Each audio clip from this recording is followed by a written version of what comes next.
اچھا رشتہ ملنے کے لیے دعائیں۔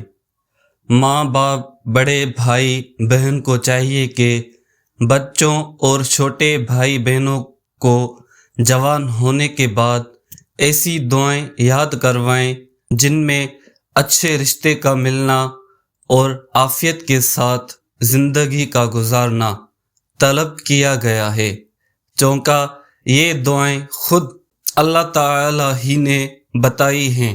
گویا پوری کائنات کے مالک خود ہی بتلا رہے ہیں کہ ہمارے دربار میں ہم سے اس طرح مانگو، لہٰذا وہ دعائیں قبولیت کے زیادہ قریب ہیں۔ اللہ تعالیٰ نے اس دعا کو اپنے خاص بندوں کی دعا فرمایا ہے۔ یہ دعا مرد و عورت کو زندگی بھر مانگتے ہی رہنا چاہیے۔ بہت ہی مبارک دعا ہے۔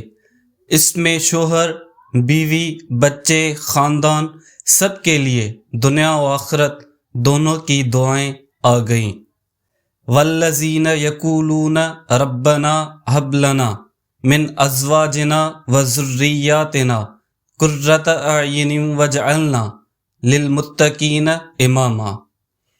سورہ فرقان آیت نمبر 74۔ معنی: اے ہمارے پروردگار، ہم کو ہماری بیویوں کی طرف سے دل کا چین اور اولاد کی طرف سے آنکھوں کی ٹھنڈک عنایت فرما، اور ہمیں پرہیزگاروں کا امام بنا۔ اپنی زندگی کو پرسکون بنانے کے لیے اور زیادہ سے زیادہ وظائف حاصل کرنے کے لیے ہمارا چینل سبسکرائب کریں